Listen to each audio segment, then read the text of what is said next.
Belief versus proof. The crime of unquestioned faith. The Lion and the Hunter. Who controls the narrative? By Rue. Let me make something clear from the beginning. I have no issue with religion as it pertains to personal belief and faith systems. None.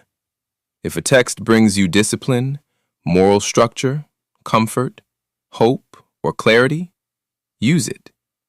I study wisdom from all traditions. I pull insight from every book that sharpens the mind and refines the spirit. The issue is not faith. The issue is forgetting what faith actually is. Let's define it properly. A belief is the acceptance or conviction that something is true or real, often without requiring absolute proof. Sit with that. Without requiring absolute proof. That doesn't make it evil. That doesn't make it foolish. But it does make it subjective. It makes it personal. It makes it something you hold, not something you impose. Now contrast that with a hypothesis. In comedic knowledge systems, understanding operated like a hypothesis, a proposed, testable explanation for an observation or phenomenon. It was a starting point for investigation. It could be tested. It could be refined. It could be projected.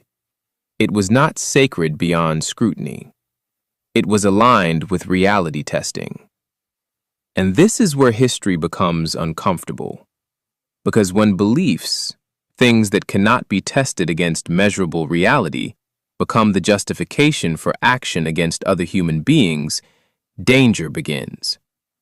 Land was stolen behind belief. Slavery was justified behind belief. Wars were waged behind belief. Racism was codified behind belief. Hate was sanctified behind belief. And notice the pattern. The belief itself cannot be tested, but the damage it produces is very real. That contradiction should disturb you. We now live in societies where courts of law require evidence, proof, verification before a person can be charged or convicted. Proof is demanded. Evidence is demanded. Reality is examined. Yet in previous centuries, entire continents were invaded, populations enslaved, cultures erased, all without empirical proof of moral superiority. A belief was sufficient to take land. A belief was sufficient to chain bodies.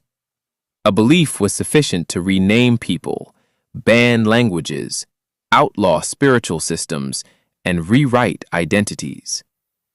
Funny how proof is required now in courtrooms, but belief was enough then to justify conquest. Study colonization carefully. The pattern repeats globally. Take the land. Rename the people. Ban their spiritual systems. Forbid their names. Replace their cosmology. Force new beliefs down their throats.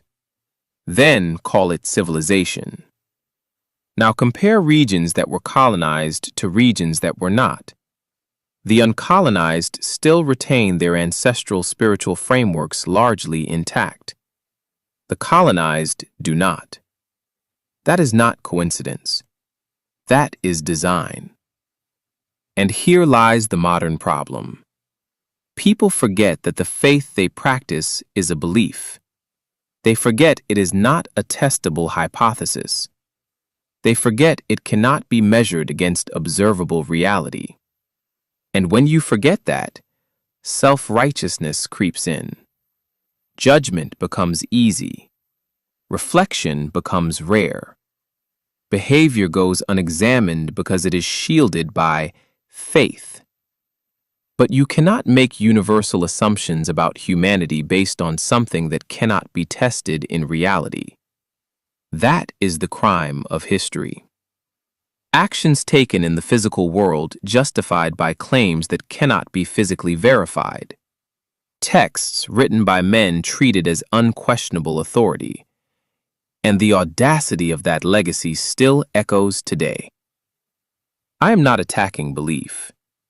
I am asking for awareness. If it is a belief, treat it as such. Hold it personally. Live it ethically. But do not weaponize it. Do not legislate it onto others. Do not use it to erase cultures, dominate land, or silence identities. Because once belief leaves the private realm and begins governing others without evidence, history shows us exactly where that road leads. And I'll close with this. Until the lion learns to write, every story will glorify the hunter. Think about that. Process it. Ashe.